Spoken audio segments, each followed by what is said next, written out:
안녕하세요. 오늘은 우리가 일상 속에서 무심코 사용하는 말이 인간관계에 어떤 영향을 미치는지에 대해 이야기해 보려 합니다. 우리는 대화를 나누면서도 상대방의 말을 제대로 듣지 않거나 소통보다는 자신의 경험을 먼저 이야기하는 경우가 많습니다. 특히 SNS가 발달한 현대 사회에서는 문자와 말이 넘쳐나지만 정작 마음과 마음은 멀어지는 경우가 많죠. 옛말에 말 한마디로 천냥 빚을 갚는다라는 속담이 있듯이 반대로 한마디 말이 소중한 관계를 무너뜨릴 수도 있습니다. 오늘은 우리가 무심코 내뱉지만 관계를 망가뜨리는 5가지 말버릇을 살펴보겠습니다. 1점. 너는 맨날이라는 일반화된 비난. 너는 맨날 늦어. 넌 항상 그래. 이런 말은 상대의 행동을 부정적인 틀 안에 가둬버리는 표현입니다. 누구나 실수를 할 때도 있고 잘할 때도 있지만 맨날이나 항상 같은 단어는 상대방의 변화를 무시하고 고정된 이미지로 몰아갑니다. 이런 표현을 자주 사용하면 상대는 방어적으로 변하며 대화가 진실을 찾는 과정이 아니라 서로에게 책임을 전가하는 싸움으로 변질될 수 있습니다. 대신 오늘은 좀 늦었네. 무슨 일 있었어?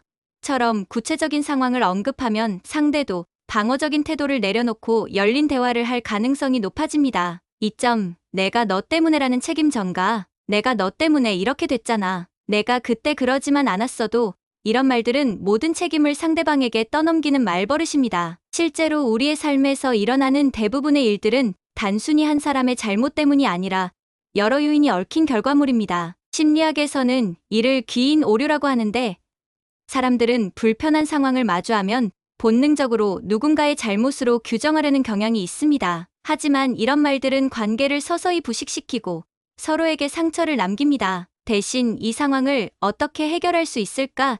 처럼 해결책을 함께 찾는 태도를 보이는 것이 더 건강한 대화 방식입니다. 3점. 나는 너를 위해서 하는 말인데라는 조종의 언어. 너를 위해서 하는 말인데 살 좀 빼는 게 어때? 너를 위해서 그러는 거야. 그 친구랑 어울리지 마. 이런 표현들은 마치 상대를 걱정하는 듯 보이지만 실제로는 상대의 자율성을 침해하는 통제의 언어입니다. 심리학에서는 이를 가면을 쓴 폭력이라고 부릅니다. 특히 부모와 자식, 연인 관계에서 자주 나타나는데 이러한 표현을 반복적으로 들은 사람은 결국 자신의 결정을 믿지 못하고 타인의 의견에 의존하는 경향을 보이게 됩니다. 진정으로 상대를 위하고 싶다면 요즘 어떻게 생각해? 내 입장은 어때? 처럼 상대의 의견을 먼저 물어보는 대화 방식이 더 효과적입니다. 4점. 나는 원래라는 자기 합리화. 나는 원래 성격이 이래. 나는 원래 직설적인 사람이야. 이런 말들은 자신의 변화를 가로막고 현재 상태를 정당화하는 표현입니다. 사실 우리는 끊임없이 변화하고 성장하는 존재입니다. 하지만 나는 원래라는 말을 반복하면 자신의 단점을 고치려는 노력을 포기하게 됩니다. 연구에 따르면 성장하는 사람들은 나는 원래 대신 아직이라는 표현을 많이 사용합니다. 예를 들어 나는 원래 영어를 못해. 대신 나는 아직 영어가 서툴러. 라고 하면 변화의 가능성을 열어둡니다. 작은 언어 습관의 차이가 우리의 미래를 크게 바꿀 수 있습니다. 5점. 난 너만 믿었는데라는 감정 조종. 난 너만 믿었는데 어떻게 이럴 수 있어.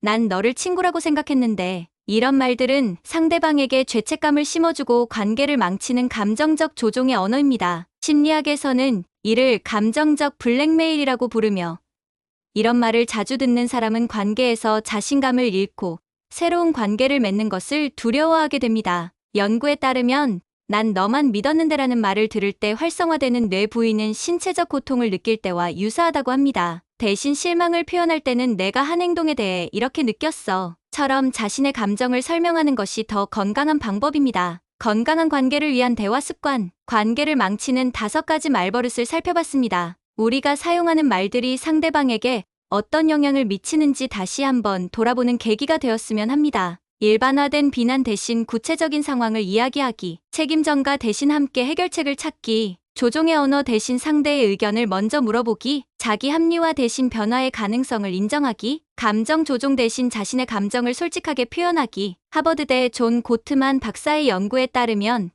건강한 관계를 유지하는 사람들은 부정적인 말 한마디에 대해 5번의 긍정적인 말을 한다고 합니다. 반면 관계가 파탄난 커플들은 부정적인 말의 비율이 높았다고 하죠. 실제로 부부 상담을 통해 이혼 위기에서 벗어난 많은 사람들이 좋은 말하기 연습을 하면서 관계를 회복했다고 합니다. 말은 마음의 거울이라고 합니다. 우리가 하는 말이 바뀌면 우리의 마음도 바뀌고 결국 우리의 관계도 달라질 수 있습니다. 오늘 내용을 바탕으로 보다 긍정적인 말을 습관화하는 작은 실천을 시작해보는 것은 어떨까요?